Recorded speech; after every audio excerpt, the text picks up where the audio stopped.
2 entrevistas, Andrés Manuel se levantó y se fue, que le hice. Me dice Andrés Manuel, ¿tú crees que los neoliberales tienen razón? Digo, no.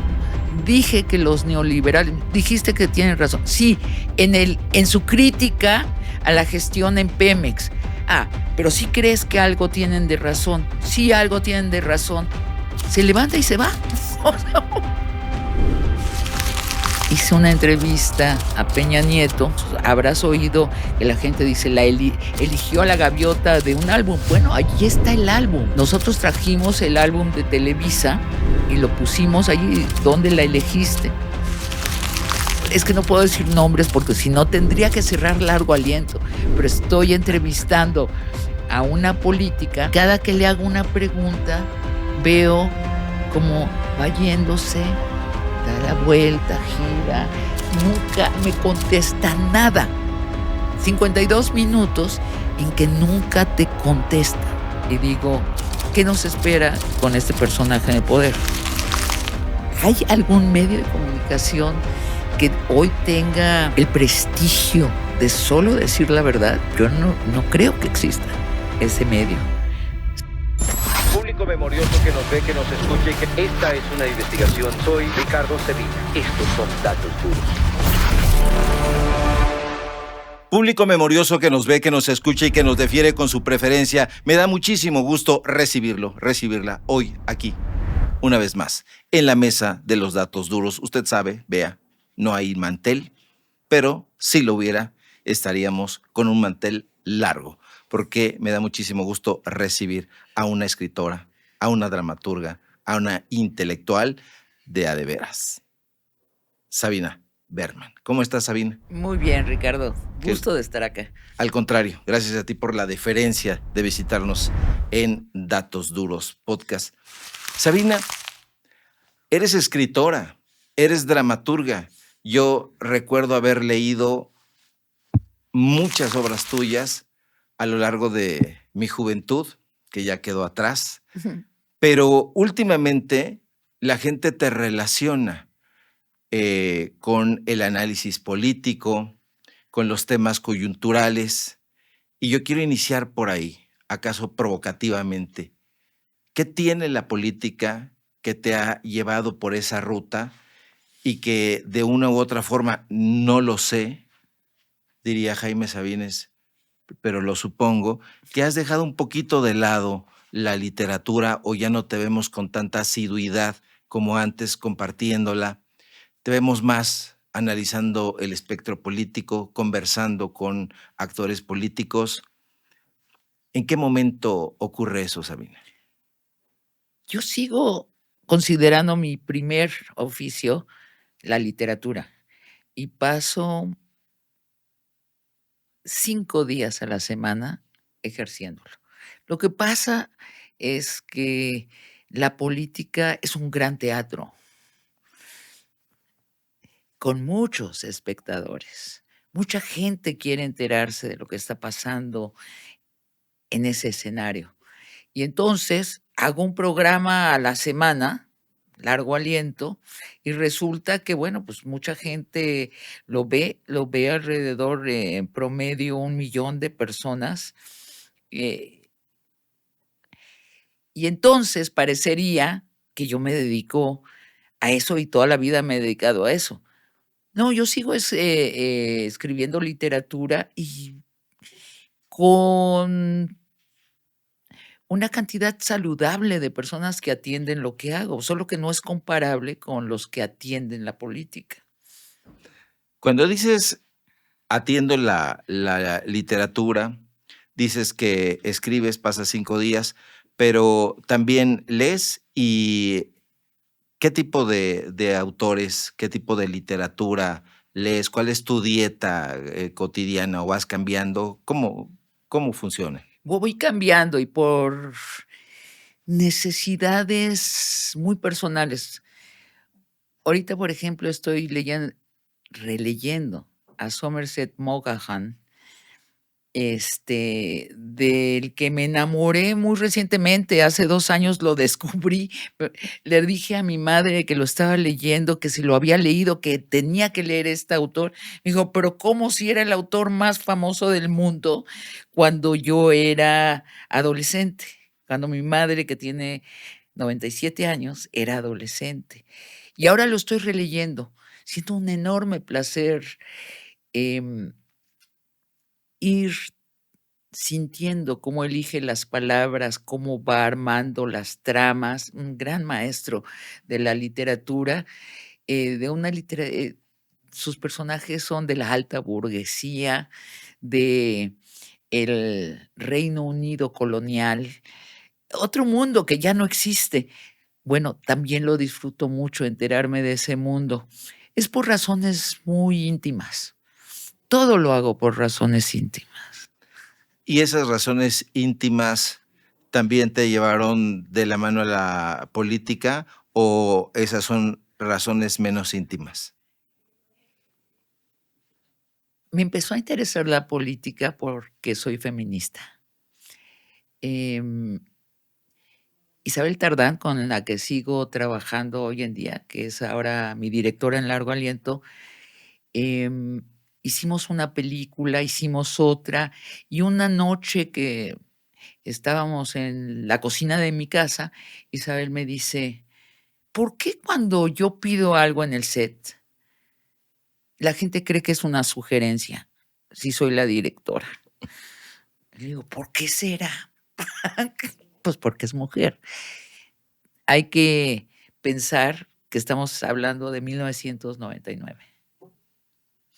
Entonces Isabel dice: "Vamos a hacer un documental sobre esto, sobre la dificultad que tenemos las mujeres de mandar". Dice: "Y luego cuando hablo con voz suave, me ignoran, y cuando levanto la voz soy una maldita vieja gritona, y no encuentro el tono en el que debo ejercer la autoridad que debo ejercer en un foro de cine". Yo le estoy escuchando y le digo: "Pues hagamos algo que se llame", y ella me dice: "Mujeres y poder". De acuerdo, mujeres y poder. Mujeres, eso sí lo entendemos muy bien, y poder, ¿qué es eso? Y se me ocurre a mí, bueno, pues hablemos con las mujeres que ejercen poder, o sea, cuyas decisiones afectan a millones de personas. Claro, vamos a buscar a las 10 mujeres más poderosas de nuestra época en México. Nos ponemos a investigar y ponemos un criterio, que sean o hayan pertenecido al primer círculo de poder, es decir, gobernadoras o secretarias de Estado.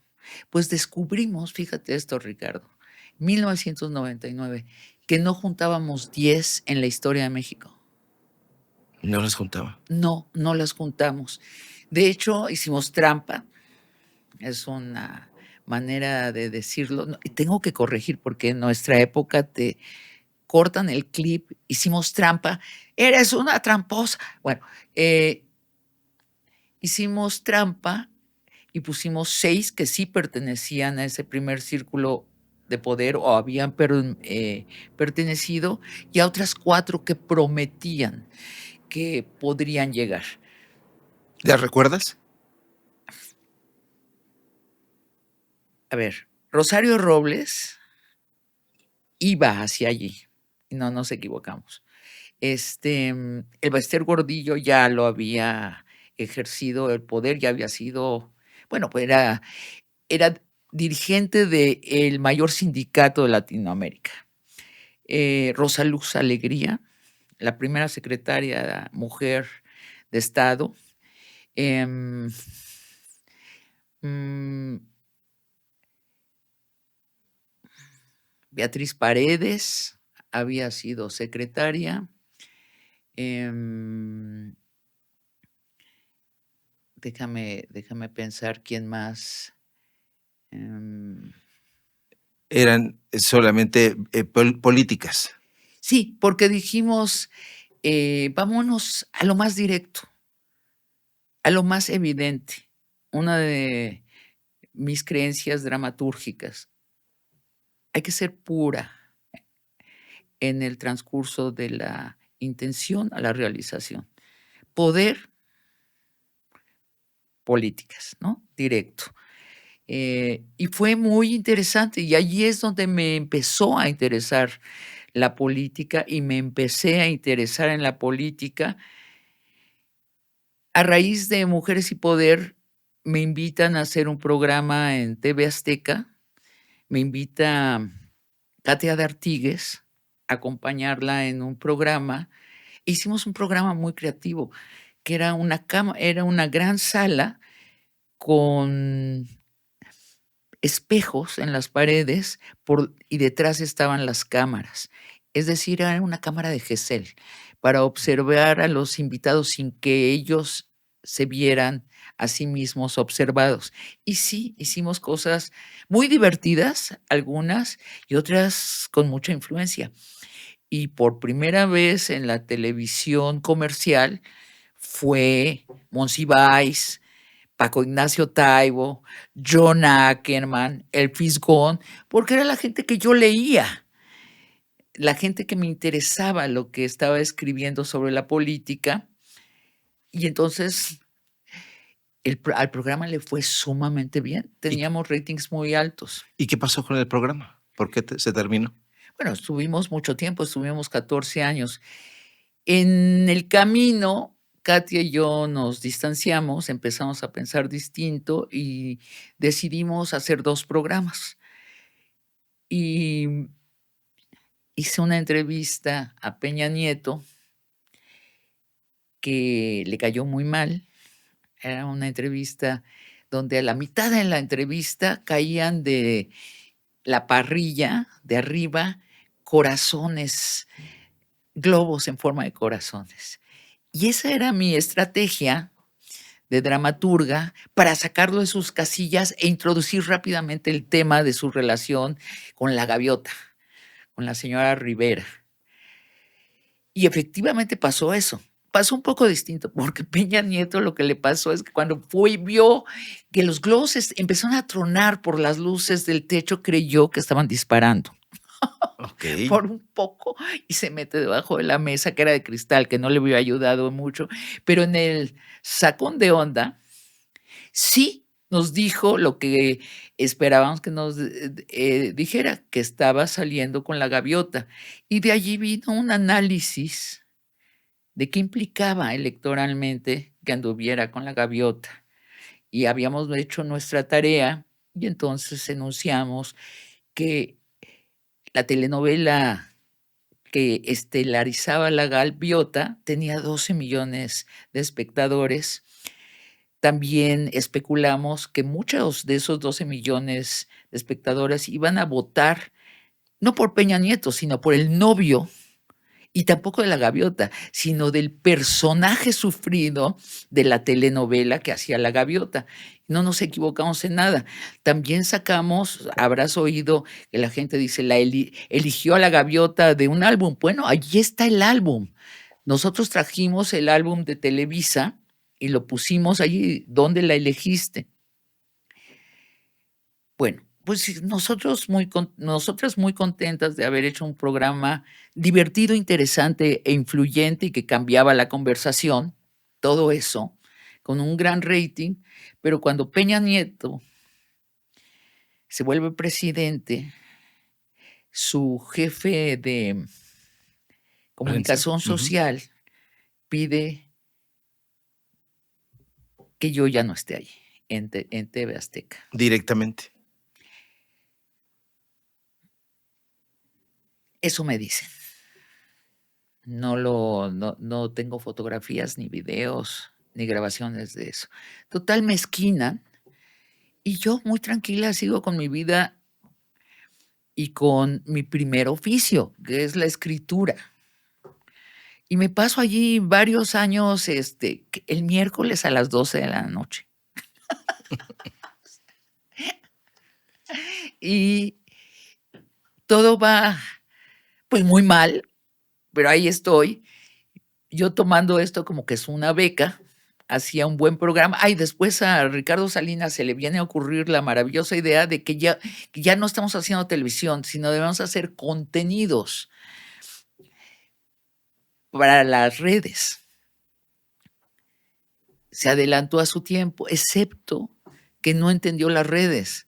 Entonces, para él hacer contenidos para las redes era hacer contenidos muy breves, de 5 minutos, o 10 minutos, o 15 minutos. Entonces, yo tenía un programa de 12 minutos.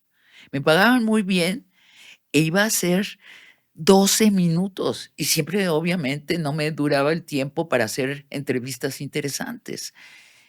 Y se equivocó Salinas. De hecho, toda la barra de opinión se convirtió en estos programas de 12 minutos y fue un fracaso. Porque ya entendemos que lo que te da las redes es la posibilidad de conversaciones largas. En fin, estoy así cuando llega la pandemia. Y entonces tengo un encontronazo con Ricardo Salinas que he platicado muchas veces. Yo no quería difundir desinformación. Y él quería que dijéramos que el COVID no hacía daño. Es de comedia, ¿no? Además han sido públicas estos públicas. desencuentros, ¿no? Han tenido algunos intercambios en X, antes Twitter. Sí. Él te ha reprochado, te ha dicho que él te dio trabajo y una serie de patanerías y de mezquindades muy en su estilo. ¿Tú te hubieras imaginado que ese personaje que en algún momento, supongo, trataste, iba a derivar en este personaje con esas características? Sí, porque, bueno, de cómo es, así como patán. Fíjate que yo al Ricardo que conocí era un hombre tímido, siempre muy bien arreglado y muy temeroso de usar la palabra. Vaya sorpresa que cuando se liberó de esa timidez, lo que tenía adentro era un junior de Monterrey, tratando de entrar a una discoteca y mentándole la madre a todo mundo. Ahora todos vamos cambiando. Lo que le pasó a él es que se abrió a la gente. Al Ricardo Salinas que yo conocí era muy reservado, como te digo, muy tímido en el uso de la palabra. Le gustaba más escuchar y leer que opinar. Tenía ideas, pero siempre eran ideas de cómo hacer dinero, de negocios. Y lo que le pasó fue eso, que también a él la crisis de la pandemia lo llevó a otro lugar. Y al lugar que lo llevó es esto, a abrir la bodega de su pecho. Y te digo, la sorpresa es lo que encontramos allí, la bodega de su pecho. Hablando en términos literarios, conocíamos al Dr. Jekyll y liberó a Hyde por completo. No, es que este muchacho de la élite económica de Monterrey es lo que tenía adentro, Ricardo. Por eso era tímido, porque sabía que ese era el personaje que tenía, pero después le pareció muy bien en sacarlo en buena medida por trampa. Se dio cuenta que se puede hacer un personaje público de esas características.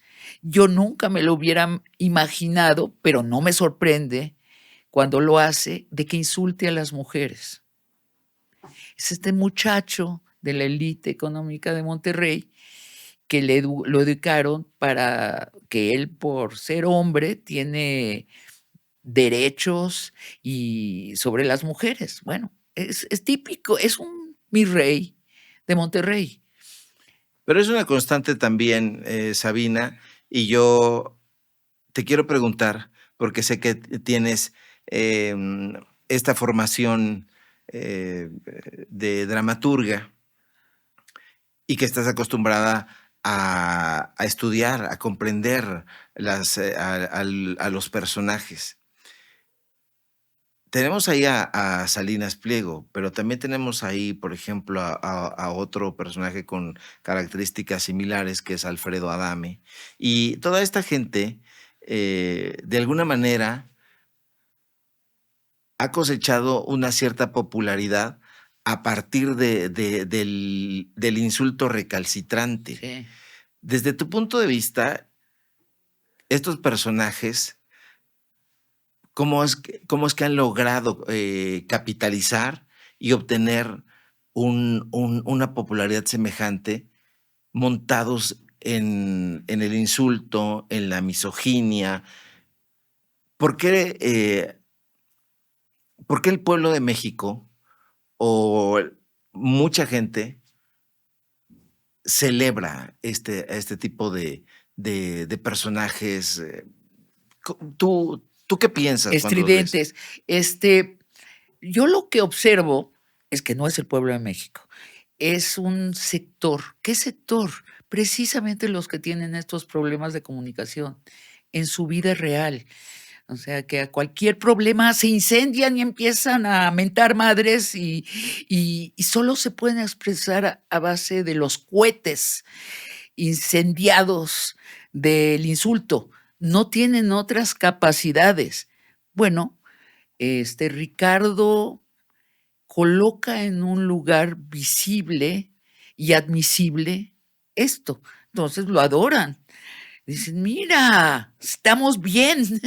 Sí. Aunque mi esposa me dice que se va a divorciar de mí porque ya no me aguanta, aunque perdí mi último trabajo por ponerme a los trancazos con el portero, aunque todo mundo me rechace, mira, ahí está, este señor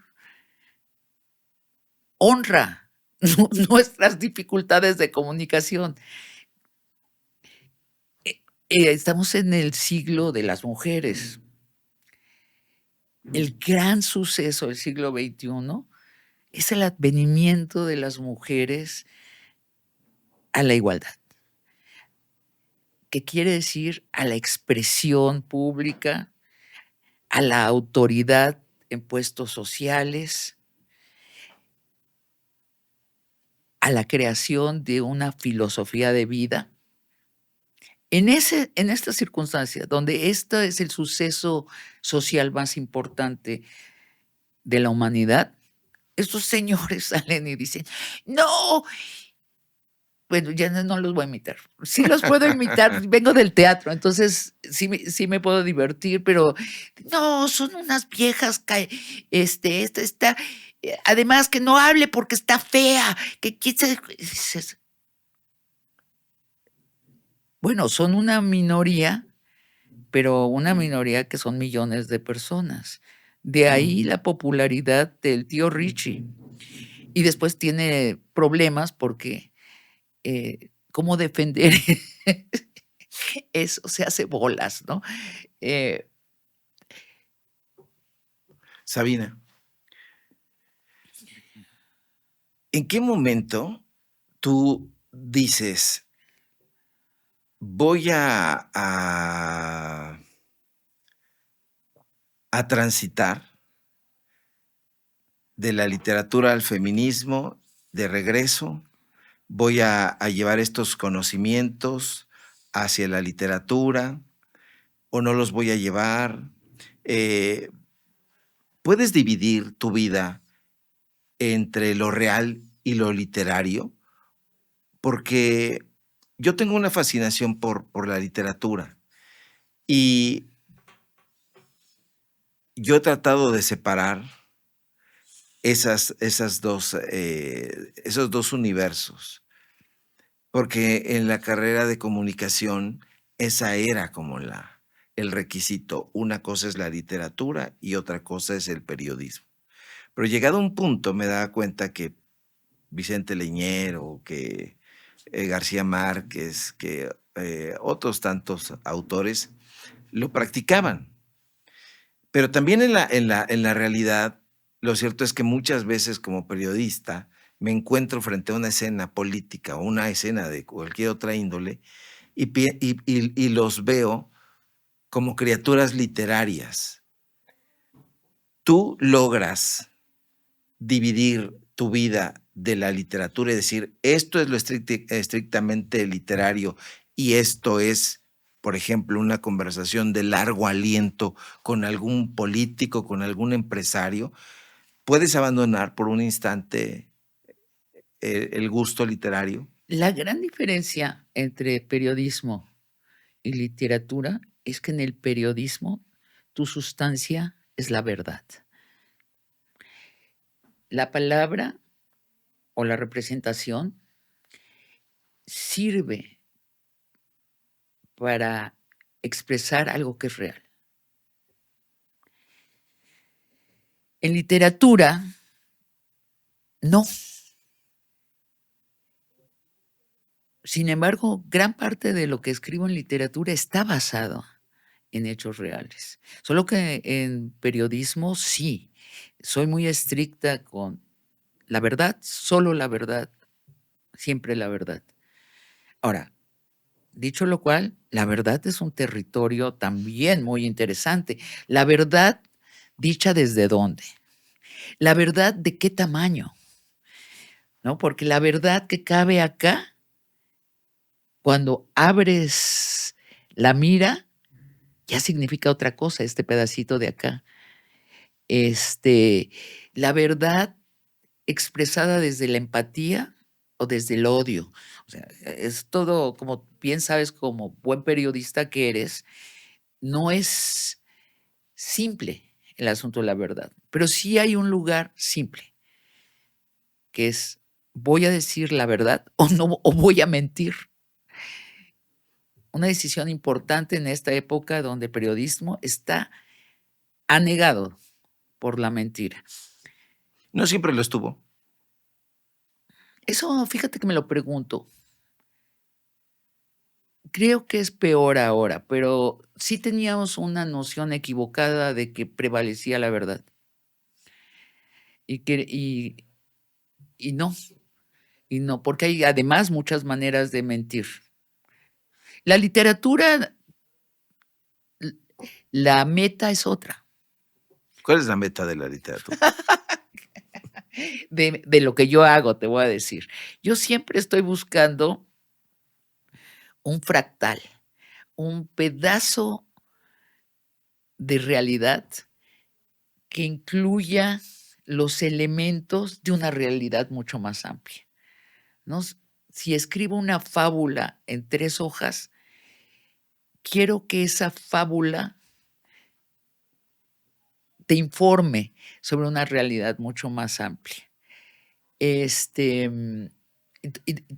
Siempre busco que lo que escriba tenga una capacidad de fabular algo mucho más amplio. Y eso se lo aprendí, pues, a los grandes dramaturgos. ¿Quiénes eran para ti mis modelos? Tus modelos. Shakespeare. Shakespeare, para hablar de la legitimidad del poder en época de la reina Isabel, toma de un país aledaño a Inglaterra, de Dinamarca, a un personaje histórico, pero además lo modifica para que se parezca mucho a lo que son los temas que rodean el reinado de la reina Isabel. Y de hecho la reina Isabel va a ver la obra varias veces detrás de una cortina de terciopelo rojo y ya tiene con mucho cuidado lo que están diciendo los personajes. Bueno, Shakespeare, cada obra es una reflexión sobre su tiempo colocada en un fractal, en una historia relativamente pequeña de 2 o 3 horas, que sucede en otra parte, en otra época. Pero ese es el método de Shakespeare. Y es el método que tú utilizas. Sí, yo sí es lo que le aprendí a Shakespeare y me es muy útil. Otra cosa que le aprendí a Shakespeare es que no existe destino si no hay una obsesión por una meta. Entonces, además, este es mi método de análisis también político. ¿Y tú crees eso? ¿Tú crees que no existe destino si no hay una meta? Así es. ¿Cuál es tu meta? Mi meta es escribir cosas muy bellas. Esa es mi meta.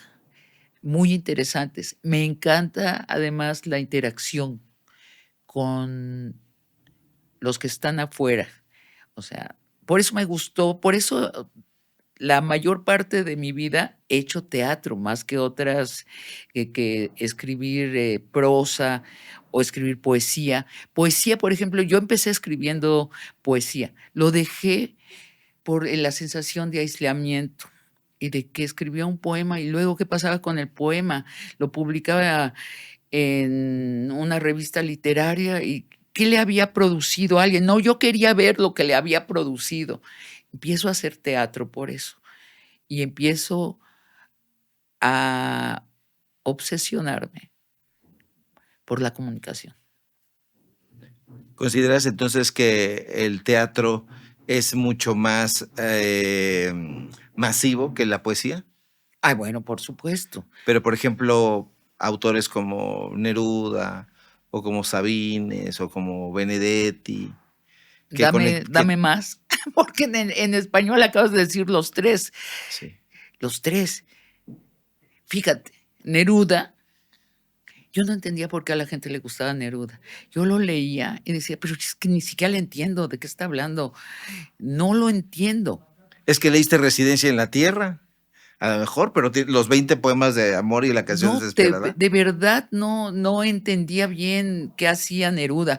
Y entonces un amigo chileno, el doctor Otto Kerenberg, que ahora es un ilustre psicoanalista, Otto me da una máquina de reproducción, una grabadora y un cassette de Neruda leyendo sus poemas. Cuando lo escuché, y es lo que te digo de la comunicación directa, sin la intermediación de la letra, entendí y dije, Dios, es grande este hombre. Claro, es que es un poeta surrealista.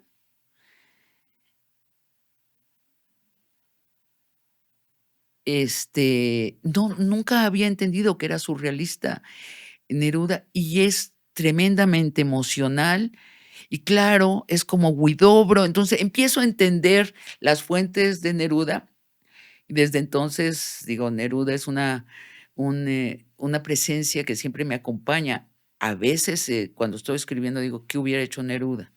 Nunca tomo las mismas decisiones porque el surrealismo es una escuela literaria que ya sucedió. Yo no soy de esa generación, pero me pregunto qué hubiera hecho Neruda con esto.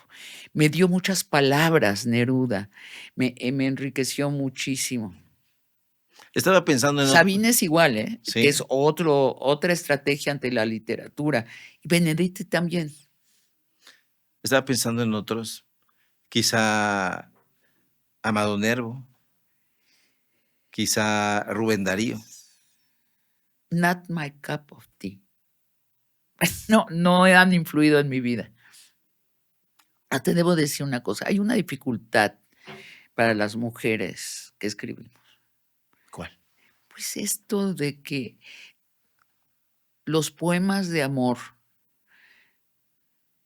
que tuvimos que leer en nuestra educación literaria a menudo eran misóginos. Entonces es un problema. Es un problema, tuvimos que inventar otra forma de hablar del amor, en donde nosotras fuéramos no objetos, sino sujetos actuantes y además las de la voz y además que fuera un tipo de amor que realmente nos erotizara. ¿Tú lo descubriste leyendo a estos autores o lo descubriste leyendo a alguna autora y dijiste, ella me gusta, quisiera expresarme? Si decías hace un momento que uno de tus grandes referentes fue Shakespeare, Sí. pero... Y Molière. Y sí. Molière. ¿Alguna mujer, alguna autora? ¿no? No, no encontré ese referente. La vida es larga. Entonces, hay momentos en que la que fuiste se va al pasado y empieza otra. En el caso de cuando yo abordo el feminismo ya en lo que escribo, el hito es cuando me invitan al primer congreso de mujeres escritoras de teatro del mundo, de la historia del mundo, pues es el primer congreso, y sucede en Canadá. Y voy a Canadá y me encuentro con, pues, muchas mujeres de todas partes del mundo y empezamos a hablar. Tenemos 2 semanas y hablamos obsesivamente unas con otras y entendemos que somos un grupo humano colocado en la historia. Y ese descubrimiento es revelador y la reflexión también de nosotras es una gran oportunidad. Hay un mundo por expresar. El mundo femenino que ya existe y que se mantuvo callado durante milenios, inexpresado, y luego, ¿cómo queremos que sea el mundo en adelante, con nosotras incluidas? Bueno, entonces yo digo, esto es la oportunidad de mi vida y la tomo. Y en esa reunión todavía me carteo con algunas de estas dramaturgas, son dramaturgas importantes en sus distintos países. Pues nos cambió el destino, pues nos desvió hacia un lugar muy pródigo, ¿no? Sabina, cuando tú voy a ir saltando en el tiempo. Cuando tú estás conduciendo Largo Aliento y te encuentras con algunos personajes que notas que no tienen una instrucción literaria o que simple y llanamente tienen un desdén por la palabra o que hablan monosilábicamente, tú siendo una conocedora de la palabra como lo eres, ¿cuál es tu reacción interna? Porque yo he visto tus programas, pero digo, así como tú te preguntas, ¿qué haría Neruda? Yo me pregunto, ¿qué estará pensando en su fuero interno Sabina frente a tal o cual personaje? ¿Qué piensa Sabina? Más allá del personaje, ¿qué piensas cuando entrevistas a personalidades, pues, que definitivamente tienen estas características? Que no saben expresarse. Que no saben Dices, expresarse o que no, o que tienen un desdén por la palabra, o por la literatura, por el arte. bueno, es que estás diciendo cosas distintas. Los políticos tienen un amor por la palabra, una adoración por la palabra. Lo que no tienen es una adoración por la verdad. Siempre están hablando en tiempo de futuro. Yo voy a hacer, que es el tiempo, pues, donde puedes mentir más cómodamente, pues, porque ¿quién te comprueba que no vas a hacer en el futuro algo? No, fíjate que yo tengo suspendido el juicio moral hacia otras personas. Lo que yo hago es siento a los personajes y los siento textualmente en mi cuerpo. Muchas veces los entiendo más de lo que quisiera. Por ejemplo, cuando alguien me está mintiendo, me doy cuenta. Es mi entrenamiento de teatro. Cuando alguien está citando secretamente a otro político o a un autor famoso, pues lo detecto por mi entrenamiento de teatro. Em, A veces me gusta mucho lo que encuentro en esto de sentir al personaje. Incluye la palabra, pero también la presencia física, el sentir al personaje, y a veces no me gusta lo que encuentro, lo que estoy sintiendo. Pero continúas. No, continúo, claro que cambia. Hay entrevistas que se vuelven confrontativas por Sí. eso, y hay otras que no, al contrario, se vuelven muy empáticas. Me interesa, y es más, hay entrevistas donde uno le interesa ayudarle a la persona que estás entrevistando para que exprese algo que tú sabes que está valioso en su interior y que no logra encontrar las palabras. Y hay otros, bueno, no, es que no puedo decir nombres porque si no tendría que cerrar largo aliento, pero estoy entrevistando a una política y cada que le hago una pregunta, veo cómo va yéndose, da la vuelta, gira, nunca me contesta nada, nunca.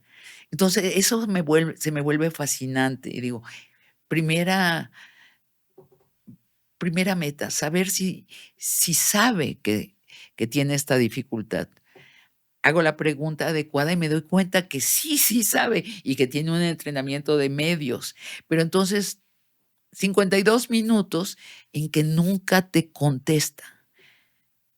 Y digo, ¿qué nos espera con este personaje en el poder? ¿Y te ha pasado con frecuencia?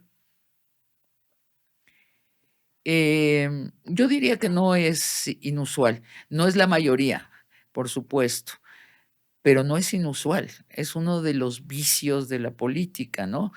El político que quiere el poder porque quiere el poder y quiere usarlo, pero disfraza los motivos por los que lo quieren, es que creo que una figura muy común. ¿Has encontrado algún político sincero? Fíjate que Andrés Manuel, desde que lo entrevisté la primera vez, que fíjate, yo lo llevé a Televisión Azteca, a López Obrador, antes de que se hiciera amigo de el dueño, y me gustaba mucho su vibración, me gustaba, me recordaba a la poesía de Tabasco. Ves que Tabasco está lleno de grandes poetas, Sí. y tenía una calidez, su lenguaje y su elección de palabras, me encantaba que usaba estas palabras tomadas de la época de Juárez y que nos sonaban, tan nuevas, ¿no? Me gustaba mucho Andrés Manuel.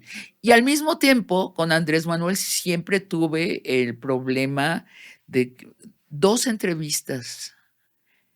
Andrés Manuel se levantó y se fue, cuan que le hice. En una ocasión, porque estaba hablando de Pemex, que hay que rescatar a Pemex, y le digo yo: "Bueno, pero Pemex ha sido un desastre como empresa. Los neoliberales en esa crítica tienen razón, porque ha sido saqueada esa empresa". Dice Me dice el Andrés Manuel: "¿Ah, tú crees que los neoliberales tienen razón?". Digo: "No, dije que los neoliberales". "Dijiste que tienen razón". "Sí, en su crítica a la gestión en Pemex". "Ah, pero ¿sí crees que algo tienen de razón?". "Sí, algo tienen de razón".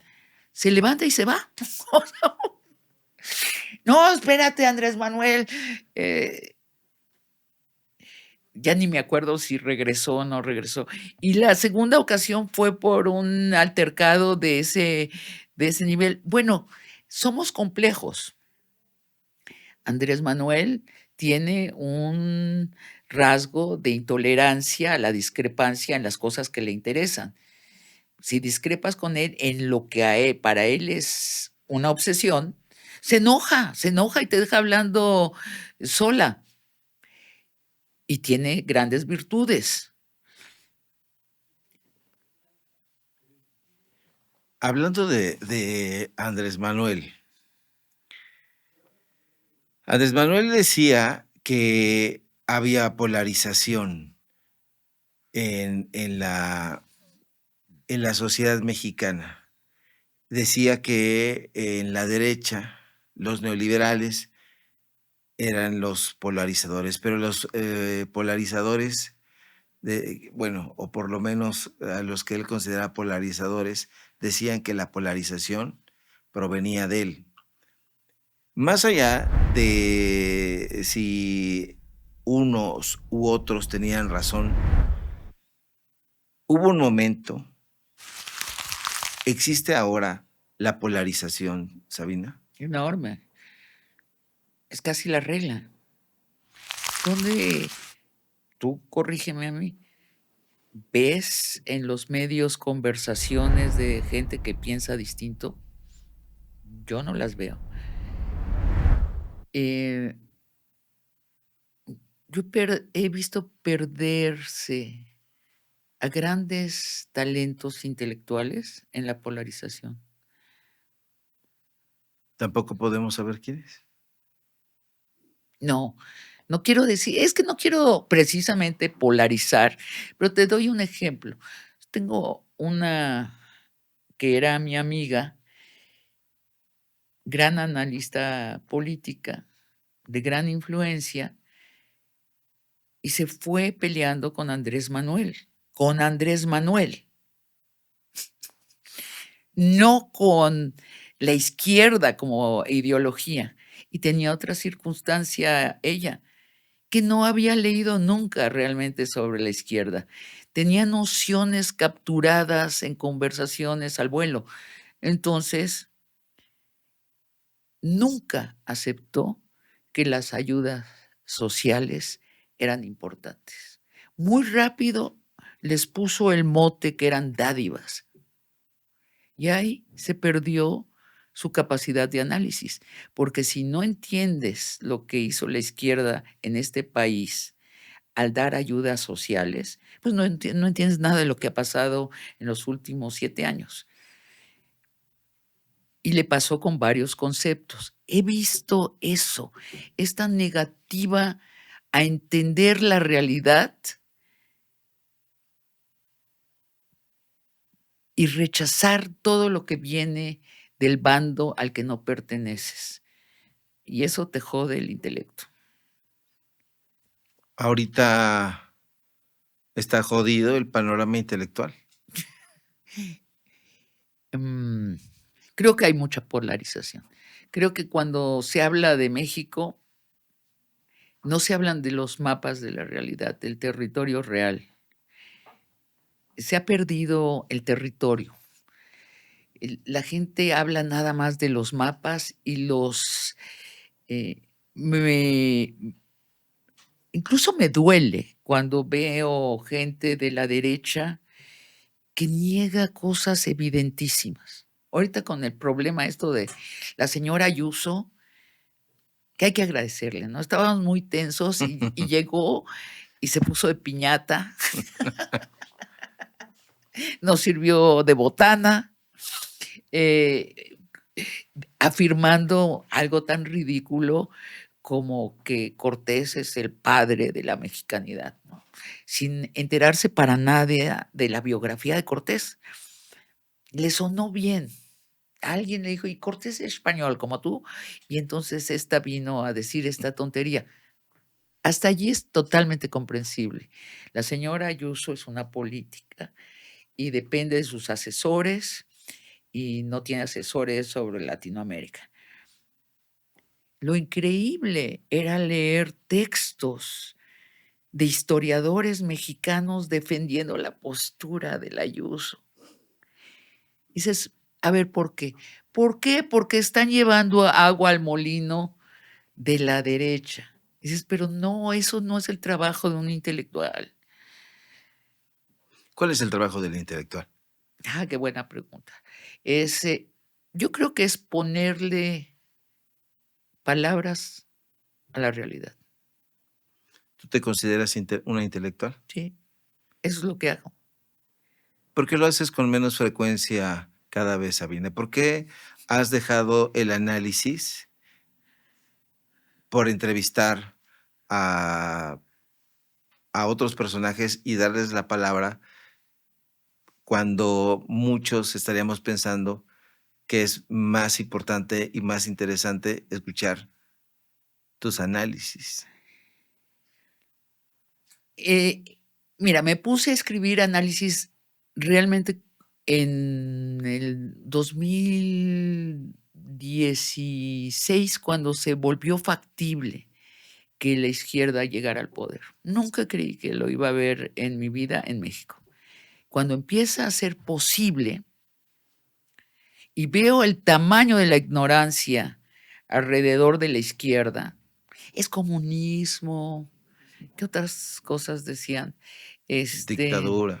Dictadura, quieren que arruinar a los empresarios. Dije, a ver, estoy alucinando, ¿de veras tan poca gente que está en los medios entiende lo que es la izquierda contemporánea? Entonces me puse a escribir análisis. Con muy buena fortuna, resultó que había allí un vacío y era útil lo que yo estaba haciendo. Muy rápido, cuando ganó Andrés Manuel, me cambio a la fábula y sigo escribiendo fábula en el Universal, pero sobre sucesos coyunturales, ¿no? Buscando esto, el fractal que comenta sobre la realidad más amplia del país. Y creo que cumplí mi cometido y me he regresado, me lo prometí, en cuanto gane Claudia, yo me regreso a la literatura. Y he escrito desde entonces un guión de cine que vamos a hacer. He escrito una novela y estoy escribiendo otra novela. Es decir, sí, no se puede hacer todo. Yo creo que ya no soy necesaria allí porque ya hay una camada de analistas de izquierda con muchos conocimientos, con mucha resonancia, que lo están haciendo. ¿Qué puedo yo agregar? Porque en el análisis, de nuevo, hay que tener, como en todo la actividad periodística, hay que estar muy pegado a la realidad. Entonces, creo que ya está cubierto eso. Ya hay buenos analistas de izquierda, ya están, bueno, no están suficientemente representados en los medios, pero son suficientes. Por eso es que dejé de escribir mi columna en el Universal y dejé de publicar análisis en general. De pronto no aguanto la tentación y me siento y escribo algo para Twitter, pero la tentación me vence. Tienes el prurito crítico, Sabina Berman. Este prurito crítico, esta comezón de alzar la voz, y en varias ocasiones he visto que alguien toma una observación tuya o un punto de vista crítico y tergiversan lo que dices, te tildan de izquierda boutique, te tildan de traidora, te tildan de varias cosas. Hay en esta polarización ciertos gendarmes en la izquierda o en el partido Morena o en los puros. Hay ciertos gendarmes que no aceptan que te gustara, no sé, algún poema de paz o algo. Exacto. ¿Cómo te puede gustar paz? Pues, porque es maravilloso, paz. O sea, sí, los gendarmes de la derecha y de la izquierda. La verdad es que yo me divierto bastante. Ya estamos en tono de comedia. Y si me acusan de unas cosas fabulosas. ¿De qué, por ejemplo? El otro día un señor estaba diciendo, por eso es usted solterona. Y pensé, esto se lo tengo que enseñar a mi mamá. Mi mamá es psicoanalista y es magnífica. Y dice mi mamá, solterona, pero si lo que te has equivocado es de tener tantas parejas. Y dijo, sí, pero fíjate. Entonces, claro, dice mi madre, claro, es que si tienes voz para este señor, no puede haber otro señor que te aguante. Es decir, el señor es un señor que no aguanta que las mujeres tengan voz, entonces no se imagina. Bueno, sí me acusan de eso. Bueno, de la más típica es, hago lo que hago por dinero. Esa es, ¿cómo retrata a la derecha eso? ¿No? Que piensen que la única motivación para hacer cualquier cosa es el dinero. Bueno, sí, esa es la enfermedad de la derecha. ¿Qué más me acusan? A veces me acusan de que soy izquierda boutique y esa sí me sorprende porque me lo suelen decir gente muy tibia. No, yo no soy izquierda boutique. A mí me interesa expresar lo que pienso de la coyuntura mexicana cuando existe por fin una izquierda. Nunca tuvimos una izquierda. ¿Y tú eres de izquierda? Yo naturalmente soy de izquierda. En cuanto a feminista, tengo que ser de izquierda. Quiero que se desbarate el mundo como es para que se vuelva a armar. Quiero que la mitad de la población que estaba excluida de todo esté incluida. Pues tengo que ser de izquierda, nada más por ser mujer feminista tendría que ser de izquierda. Y hay otras influencias que me marcan para ser de izquierda. Mi hermano mayor fue un hombre muy inteligente, muy radicalmente de izquierda, economista, y muy rápido nos educó al resto de sus hermanos con la diferencia entre la economía de izquierda y la economía de derecha. Mi hermano estuvo en Cuba, mi hermano estuvo en Chile cuando fue precisamente el golpe de Estado a la izquierda en Chile. Eso me marcó definitivamente. Pero además esto del querer que participen todos, que a todos les toque una vida digna. Viví en Cuba y de todo lo que se le puede criticar a Cuba, que se le puede criticar, incluido de que sí es una dictadura, lo que a mí me rompió el corazón es que ni un cubano se iba a dormir con hambre. Ni un cubano.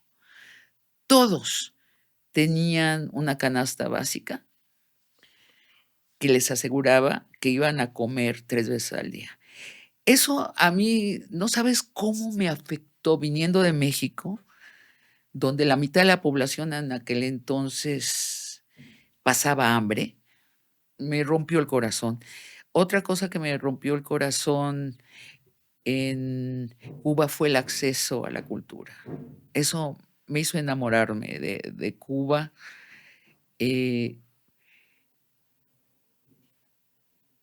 La salud pública. Bueno, mi estancia en Cuba me afianzó mucho en mi seguridad de que si yo era algo políticamente, era de izquierda.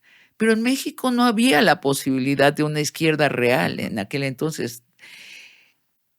Te estoy hablando del año 2000, 2001. En México no había esa posibilidad. Por eso, cuando surge la posibilidad real con Andrés Manuel, yo digo, yo sí quiero participar y yo sí quiero apoyar para que esto suceda.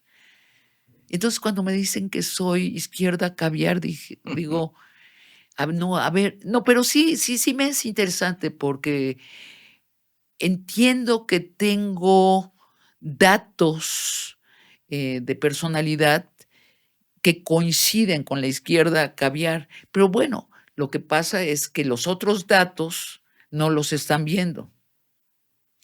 Que sea medio güerita, además, otra de las tonterías. Imagínate, en mi familia, mi madre es muy rubia, polaca.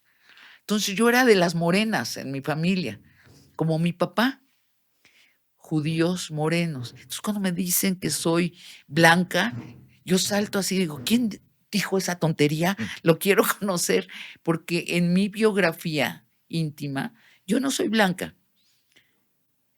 Yo soy semita con toda la complejidad que eso implica y de las semitas morenas. Entonces digo, por eso me dicen que soy de izquierda caviar. Es que lo que pienso es que sí estamos en una época de destrucción de la verdad, muy cotidiana, una destrucción, es como si fuera un mazo que la gente rompe y rompe la verdad porque su intención no es encontrar ni la verdad respecto a la realidad ni comunicarse, sino es golpear al otro. ¿Por qué? Pues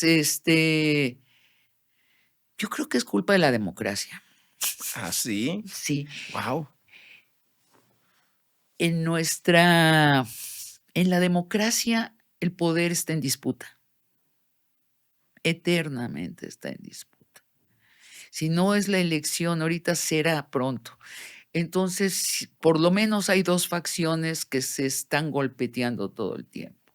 Y en este teatro multitudinario que es la política, la gente tontamente toma un partido u otro. Pero quiero decir, lo toma ciegamente y totalmente.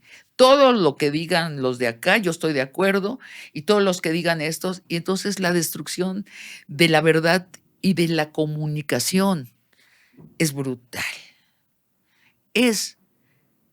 Yo creo que es el gran evento de nuestro momento histórico, la destrucción de la verdad y de la comunicación.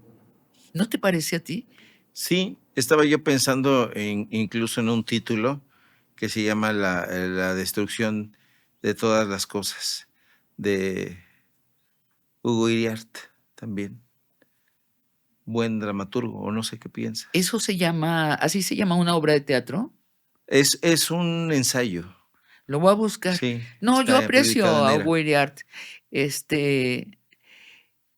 Sí, yo creo que estamos en una gran destrucción de la verdad y que de esta nos tiene que salvar un nuevo paradigma de la realidad ¿En México o en el mundo? en el mundo como seres humanos. Tal vez no nos salve, pero de esta no nos va a salvar arreglar las cosas dentro. Ya destruimos casi todo. ¿Tú crees que hay gente que le interesen los organismos autónomos? Pues aquellos que hacen negocios a su alrededor. Bueno, por eso los destruimos. Socialmente destruimos estas cosas que tenían una buena intención, vigilar al poder, se volvieron parte del poder, se corrompieron, se mintieron a sí mismos, se destruyeron a sí mismos. Los medios de comunicación. ¿Hay algún medio de comunicación que hoy tenga el prestigio de solo decir la verdad? Yo no creo que exista ese medio. El asunto, Se Sabina, polarizaron los medios. el asunto es que quizá se cayó el velo. El asunto es que cuando nos enseñaron en las escuelas de periodismo y comunicación que el periodismo hablaba desde la verdad, era una gran mentira, porque de entrada, recuperando esa frase que hoy ya sabemos que el filósofo Schopenhauer era un misógino, así lo han descrito, pero él hablaba del mundo como realidad y representación. Entonces, la verdad, como decías tú hace un momento, desde qué punto de vista, en qué momento histórico, en qué momento incluso de mi ánimo, porque no es lo mismo a como yo veo el mundo en este momento a los 51 años, a como lo vi hace 10 años, hace 5 años. Y seguramente si vivo más tiempo no será la misma verdad. Entonces, recuerdo una frase de André Breton, ahorita que estabas hablando del surrealismo, que decía en una conferencia de prensa que el surrealismo se había muerto. Entonces, uno de los periodistas que estaban ahí le dijo, usted cambia de ideas como cambia de camisa. Y dice, Qué gran metáfora, le respondió Bretón. Dice, efectivamente, yo cambio de ideas como quien cambia de camisa y como quien cambia de zapatos, porque ¿quién puede ir eternamente con el mismo par? Claro, Keynes decía, bueno, si la realidad cambia, yo cambio de ideas. Sería un terco si no. Yo creo que vamos a un nuevo paradigma de la realidad. Creo que la salvación está en entender la realidad y no confundirla con la representación. Los seres humanos nos hemos rodeado de representación, representación, representación, acuerdos, acuerdos, acuerdos, y hemos perdido la realidad material de la vida, que es la realidad natural. Esa es la realidad real. Lo otro son construcciones que hemos hecho. Estamos preocupados por asuntos inventados por los seres humanos. Estamos como si estuviéramos metidos en nuestras ciudades sin enterarnos que existe lo natural. Y lo natural es lo único que nos mantiene vivos. El aire, la luz, la comida, el agua, el sueño. Pero además, si te sales de tu ciudad, inmediatamente te topas que la mayor parte del planeta no son ciudades. Estaba consultando en ChatGPT los datos de cuánto del planeta es natural y cuánto ocupan las ciudades. No me voy a equivocar seguramente el porcentaje, pero es algo así como el 15% lo que ocupan las ciudades. Pero como vivimos dentro, estamos convencidos de que esto es lo único. Yo creo que vamos hacia una reformulación del paradigma que da sentido a la existencia. Hablaba con Sandra Díaz, ¿no? Esta ecóloga que tiene un premio Nobel, argentina, en largo aliento, platicaba con ella y le decía, pero tú hablas del planeta y no hablas de la realidad. Y me decía, a ver, ¿tú conoces otra realidad? Seamos sinceras. Aparte del planeta Tierra, y dice, sí, tenemos que bajarnos de nuestros conceptos abstractos y volver a regresar a lo real, natural, y volver a diferenciar entre lo creado por lo humano y lo que existe en sí. Y yo creo que ahí están las reglas del juego de convivencia que necesitamos, porque todas las reglas creadas por el humanismo las hemos venido destruyendo los últimos 30 años. Los propios humanos. Los propios humanos, sí. Pero está bien, porque hay que destruir una verdad limitada para llegar a otra verdad más amplia. El humanismo es una verdad limitada. No, acuérdate, Da Vinci y su hombre con los brazos extendidos y las piernas separadas. Eso era el símbolo del humanismo. ¡Qué limitado símbolo! Para empezar, es un señor. Sí. O sea, Sí. el 50% de la población ya se fue a la goma. Pero después, de veras, la realidad es un señor o una señora. Haz de cuenta que le pusieron a su pareja. No puede ser el centro de la explicación de la vida solo lo humano. Está incompleto. Y creo que las democracias, como te decía, tienen un mecanismo que ha sido, claro, por un lado muy fértil, esto de que el poder está en disputa, pero ha tenido un segundo efecto muy destructivo, que es la continua disputa del poder, que ahora estábamos nombrando polarización. La continua, por ejemplo, ¿cómo te puedes imaginar que Calderón habla de enfrentar a los narcos y dices, oiga, se le cayó un llaverito que se llama García Luna, ¿no? Pero eso no quiere decir, luego entonces, no es que Morena es impecable.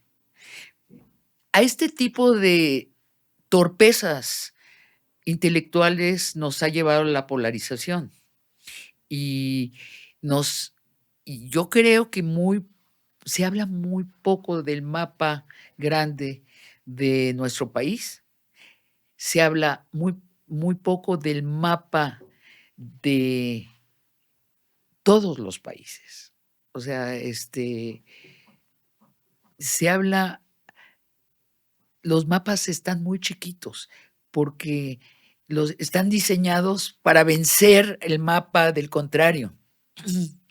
Sí creo que estamos en una crisis de comunicación. Nunca en mi vida había yo observado una mayor crisis de comunicación. Creo que ya no nos estamos entendiendo. Sí, hay demasiado ruido incluso. Hoy las vías están saturadas.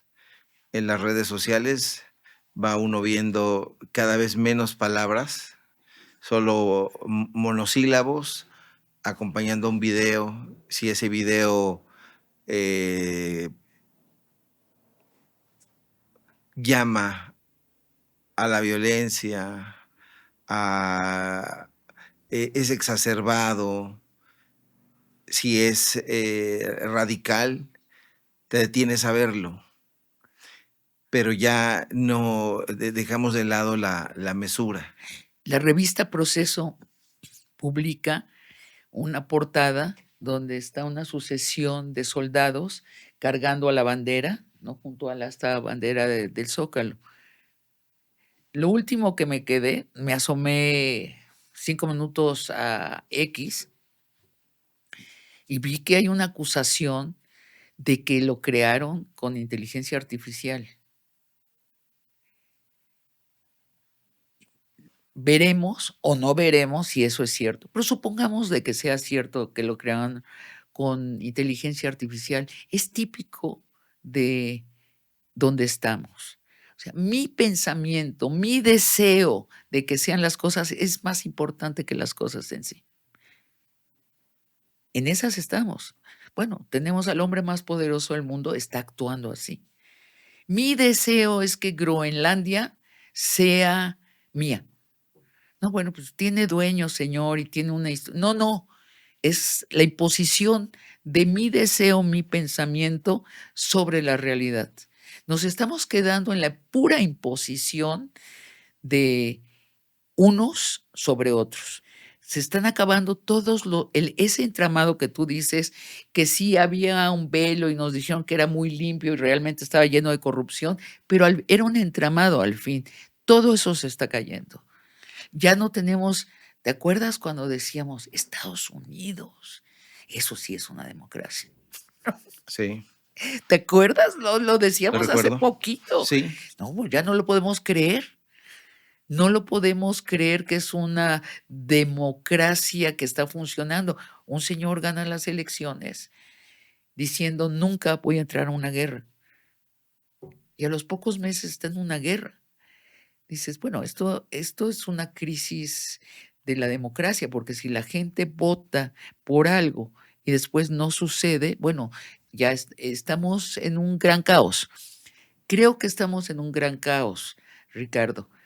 Ahora, a mí no me asusta que estemos en un gran caos y como no soy conservadora, no digo, no, regresémonos, vámonos hacia atrás. No, veamos hacia dónde, qué se está destruyendo. Qué bueno que si se está destruyendo es que no era fuerte. ¿Qué es lo que sigue?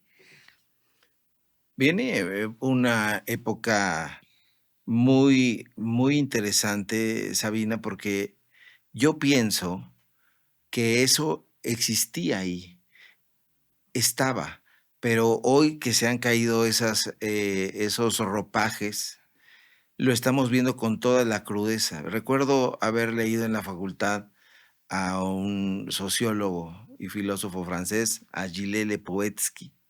Entonces, Lipovetsky hablaba de la era de la pornografía, cuando todo está ya demasiado exhibido. Ya no hay asombro. Hoy ves una pelea en la red social y la ves con indiferencia. Hay una crisis también, creo que de humanismo, de humanidad, de empatía. Veo como que hay una crisis también de emociones, de sensaciones. Hay como una barrera o una crema repelente a muchas cosas. Antes recuerdo que decíamos, hubo una pelea y estábamos todos muy alerta de lo que había Sí, claro. pasado, pero hoy está un clic y ya está, pasó a otra cosa. Entonces hay una rapidez. Es que estamos confundidos entre la realidad. Bueno, yo no me voy a incluir porque yo no estoy confundida y espero que tú tampoco. Hay una confusión entre la representación y la realidad. Y hay un otorgamiento a la representación del poder sobre la realidad. Bueno, regreso a Trump. Es que de veras Trump es icónico y además es uno de los grandes aceleradores de este proceso. Trump no sabía dónde quedaba Groenlandia, pero la quería. Y la puso vestida de la bandera norteamericana. Nunca ha estado en Groenlandia. Es más, dice, es un pedazo de hielo. Dice, bueno, es enorme Groenlandia. Bueno, dice él, esta me encanta. Irán. ¿Tú crees que Trump sabía dónde quedaba Irán? Yo creo que no sabía dónde quedaba Irán, pero lo convenció Netanyahu que había que invadir Irán y que iba a cambiar el mundo y que él iba a salir en la Biblia. En la próxima edición de la Biblia, él iba a aparecer allí como el gran vengador de Israel. Bueno, entonces va, invade Irán. Entonces, dice, vamos a repetir lo de Venezuela. Necesitamos sacar al ayatolá y suplirlo por otro. Pues con la pena, señor, no lo podemos sacar. Entonces dice, bueno, entonces vamos a bombardearlo. Ah, está bien, pues matémoslo. Que es de nuevo, sobre la realidad de una muerte, está el deseo de un señor del otro lado del mundo que dice, mátenlo. Paz, lo bombardean. No estaba enterado de que había toda una estructura política que preveía que el ayatolá se podría morir y que ya tenía su suplente, y si el suplente fallaba había otro suplente, y si fallaba había otro. No estaba enterado. O sea, la realidad no importa. Lo único que importa es el deseo. O sea, y bueno, ya el colmo, que es la cereza del pastel, es que tenían prevenido a un Delcy Rodríguez. El problema es que Delcy Rodríguez de Irán estaba en custodia del ejército iraní. Entonces, pues arréglenlo, lo arreglan, bombardean y lo matan por descuido. O sea, estamos en un mundo donde la representación está ordenando sobre la realidad, pero es un mundo que se está autodestruyendo. Creo que vamos a una recuperación de la realidad, pero mucho más amplia. Pero ¿no lo crees más lento también y con más desencanto? Porque, por ejemplo, ahora que lo sabemos, decimos, es cierto, Televisa hacía una representación y nosotros creíamos en eso. Azteca llegó con la idea de que iban a hacer las cosas distintas, vendiendo que eran rivales irreconciliables de Televisa, venía una opción distinta, Sí. y terminó siendo no solamente igual, sino peor. Está la famosa Cadena 3, que también llegó vendiendo la misma, y que se convirtió exactamente en algo igual Sí, tal vez siempre fue mentiroso el periodismo. Por eso yo adoro a los científicos. El rigor de la ciencia me ha traído mucho y de alguna manera lo aplico en lo que escribo. El que una palabra es lo que representa lo que es, que no en fin, tendría que entrar en muchas minucias, pero sí, ¿no? El periodismo, y así nace, ¿no? El periodismo nace siendo propaganda de Sí, una revolución francesa. Entonces, tú dices que siempre fue así. Puede ser, puede ser. Ahora, por ejemplo, últimamente en X yo me he puesto a revelar los mecanismos que yo presencié de ese periodismo mentiroso y la reacción es muy positiva de la gente que se está enterando a qué grado ha sido pervertido, por lo menos el ideal. Tú dices, nunca fue real, pero ahí estaba el ideal. sí.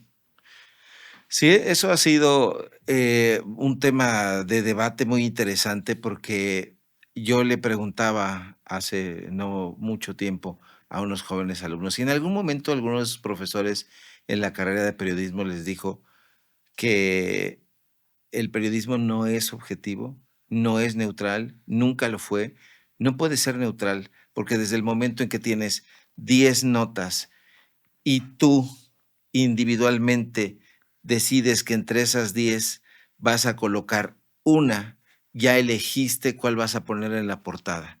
Se acabó la neutralidad, porque tiene que ver con tu formación, con tus filias, con tus fobias. Ya no hay neutralidad. Ahora, ¿para qué haces lo que haces? Es en la intención y la meta esta gran parte de el valor moral, o sea, de utilidad colectiva de lo que haces. Tú estás haciendo periodismo para ganar dinero. Bueno, ya es ya lo que haces, no le sirve a la gente. Tú, haces periodismo para avanzar a un partido político. Pues es menos malo, pero, todavía está alejado del bien colectivo. Cuando eliges entre todas esas notas que puedes elegir, ¿por qué la eliges? ¿Para quedar bien con tu esposa? Bueno, pues no está tan mal, pero está todavía alejado. Decía Julio Scherer que es para la gente. Por eso trabajé en Proceso, porque aquel proceso era para informar a la gente, no para hacer política. Y lo castigaban los políticos de derecha y los de que se creían de izquierda, castigaban siempre a Proceso porque no les servía. Incluso Andrés Manuel se enojó con Proceso, ¿te acuerdas? Dijo: "Ya Sí. entraron duendes a la redacción", porque en algo lo criticaron. Tuve muy buenos maestros, Ricardo.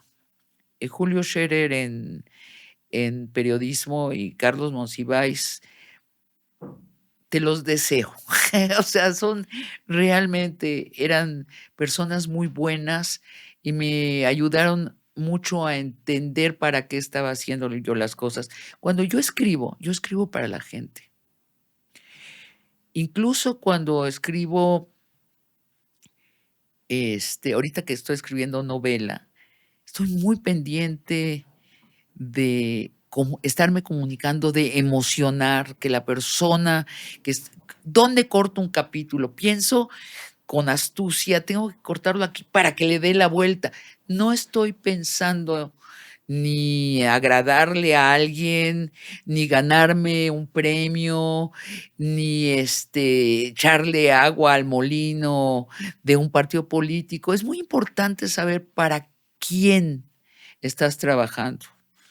Y tú estás escribiendo para la gente, Para la gente, de a pie. para la gente de a pie, sí. Porque y eso lo aprendí haciendo teatro. A mí me decían que había teatro fino y teatro popular. Popular. Y me fui a hacer teatro a la universidad y decía, esto lo siento muy muerto. ¿Para quién lo estamos haciendo? Y llega bien poca gente, Sí. además, objetivamente. Y fíjate, me metí de asistente de dirección de Abraham Oceransky. Y venía gente a nuestra función, pero después yo me salía y me iba al teatro de al lado. Al popular. Exacto, donde estaba Brillas, El Caballo, Rojas, Suárez, y decía, wow, ¿por qué la gente se incendia acá? ¿Por qué gritan? Y dije, a ver, esta obra están hablando de una mujer que es monja de día y en la noche es prostituta. Entonces veías que la monja en escena se quitaba la toga y la cofia y abajo venía vestida en un corset rojo con medias. Yo decía, es genial esto, es genial. Con razón la gente se prende así. Ahora, yo aprendí muchísimo del teatro popular. Eso no quiere decir que repetí los contenidos. Claro que no, soy feminista, entonces no iba a poner a la monja, no era parte de mi mundo, la monja y la prostituta.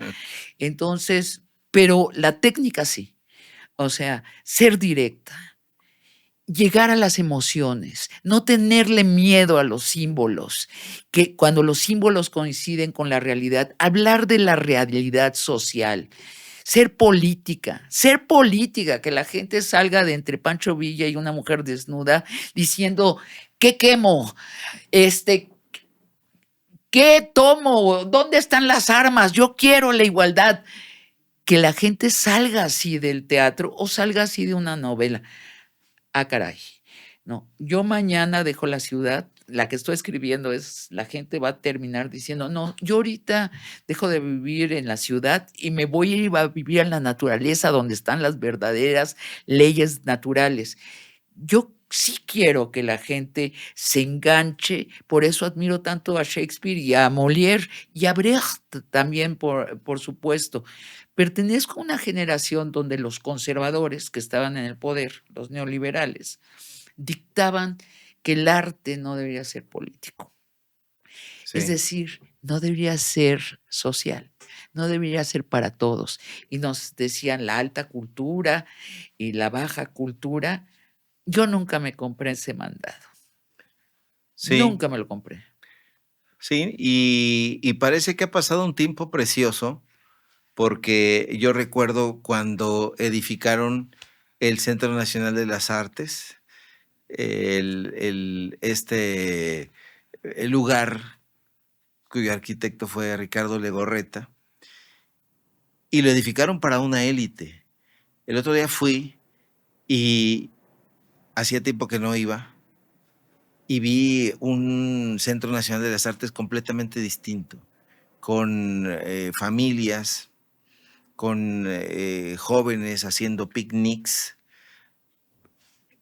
Vivo, porque en la época de Tovar y de Teresa, pues era un centro onanista. Otra de mis influencias es el teatro laboratorio de teatro campesino e indígena, que estuve un año viviendo con ellos en Tabasco. Con ellas debería decir, porque las directoras eran mujeres y aprendí mucho. Y aprendí de nuevo el contacto, que la gente se emocionara hasta las lágrimas o se riera a carcajadas con una obra de teatro.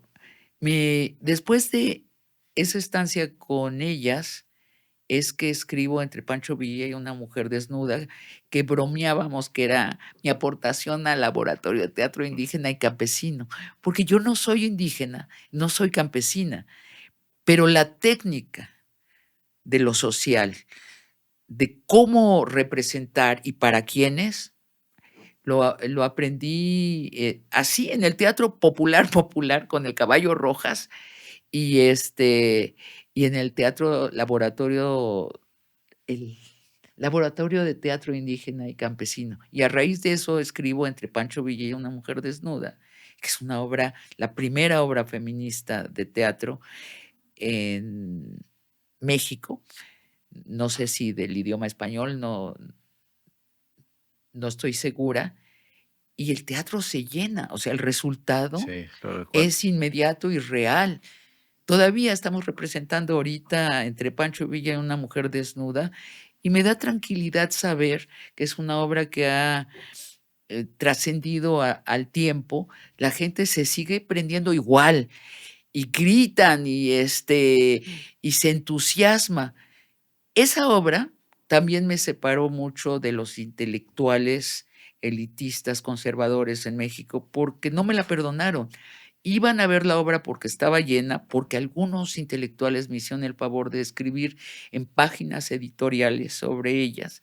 El primero, el señor Taibo, el papá de Paco Ignacio, fue el primero que escribió una crítica sobre mi trabajo y lo hizo en una página editorial, o sea, de las páginas importantes. Y llegaban los intelectuales y se levantaban y se iban. Y algunos se iban gritando. Y otros grillaban para que me quitaran el teatro. Porque cómo me atrevía a burlarme de un intelectual. El personaje central es un intelectual de izquierda que quiere la igualdad de todos, excepto con las mujeres, o sea, el 50% de la población, y además siente mucho amor a todos, excepto a su pareja, a la que maltrata y manipula miserablemente. Y es una comedia. Te ríes porque se transparentan sus mecanismos su contradicción con sus ideales. Se levantaban y se iban. Y dije, a ver, ¿esto me debe preocupar o me debe agradar? ¿Qué hago? Digo, la verdad es que me agrada. Me encanta que se enojen. Dinos quién se fue.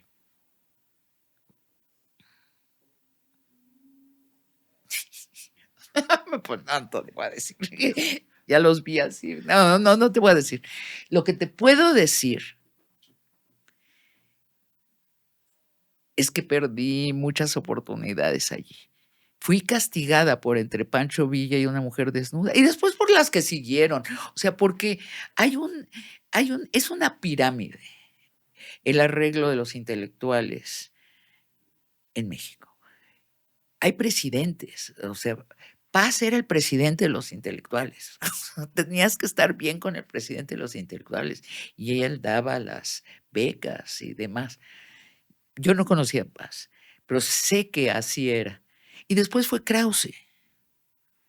Afortunadamente se abrieron 2 caminos y era Krause y también era Aguilar Camín, pero tenías que quedar bien con ellos. No hay para un escritor peor vicio que el que quedar bien con los otros escritores. Se trata de otra cosa la literatura, se trata del contacto con los otros, con los muchos, que un chofer de taxi pueda leer un libro mío y también un señor que está en el Colegio de México. No te estoy diciendo que eso es a lo que aspiro, es lo que me sucede. Es afortunadamente lo que me sucede. A veces cuando salgo en la tele, me reconocen, tengo conversaciones con todo tipo de personas y no pienso que el intelectual sabe más de la realidad que el chofer de taxi. A menudo no. Tiene que ser un muy buen intelectual para que tenga algo que decir de la realidad, porque cuando es un intelectual mediocre, de lo que está hablando es de lo que leyó. Sí.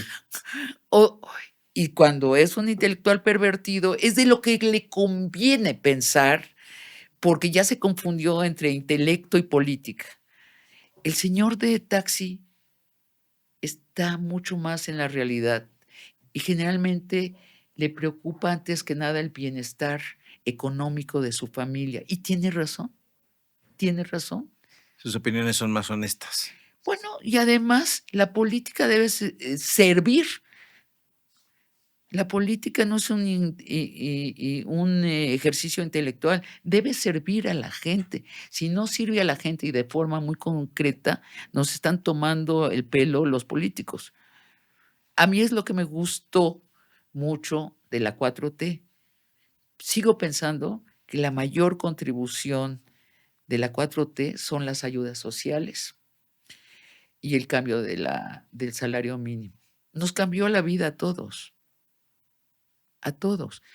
Que no lo pueda entender la derecha te muestra el grado de desconexión que tienen de la realidad y cómo sí están enfermos de la enfermedad de la época, que es el estar en la representación en lugar de en la realidad, estar en el mapa y no en el territorio.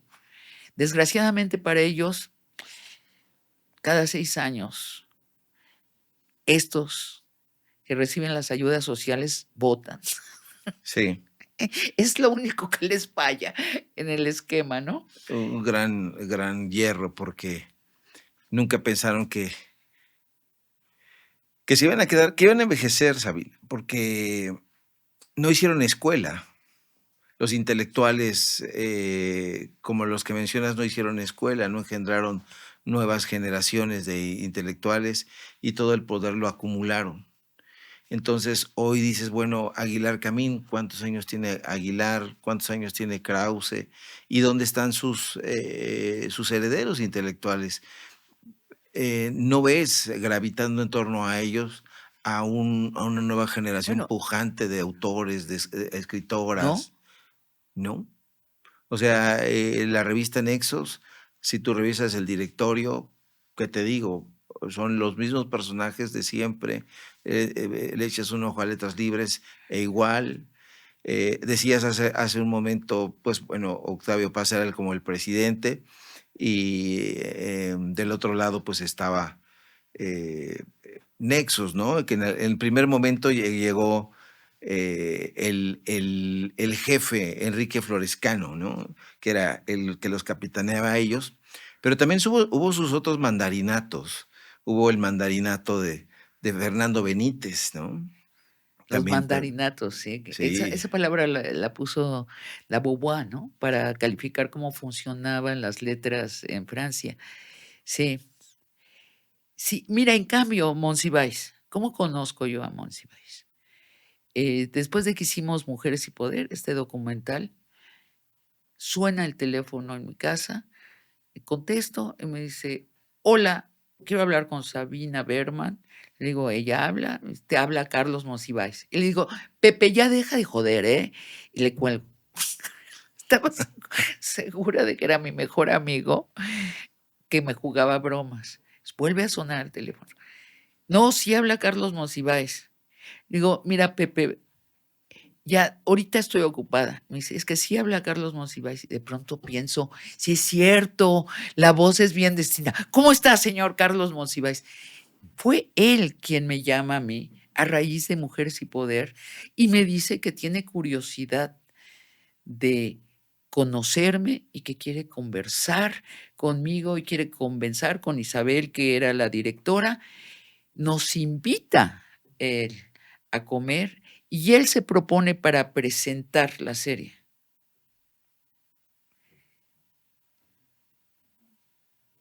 No te imaginas a los otros personajes haciendo eso, ¿cierto? Carlos no se sentía el presidente, no se sentía el hombre de poder, posiblemente por su propia extracción de ser hijo de cuaqueros, minoría, una ultra minoría, ¿no? Ser homosexual, este, ser seguidor de la cultura popular. Bueno, su acceso a las otras personas era totalmente distinto, era muy amable. Bueno, no es cierto, era muy irónico. En sí. cuanto te volteabas, un día le dije a Carlos, estábamos cenando un grupo de personas, le dije: "Me da miedo de levantarme porque sé que en cuanto me levante van a hablar mal de mí". Y Carlos me dijo, ten la seguridad. No, pero esto, en la izquierda hay una idea de que son los muchos los que importan, que el ejercicio es el de la horizontalidad. La derecha es una actitud piramidal. ¿Quién está en el pico del poder? ¿Quién está por arriba? Y el que está arriba espera del que está abajo que muestre que está abajo, su subordinación. El feminismo habla precisamente de interrumpir las relaciones de subordinación.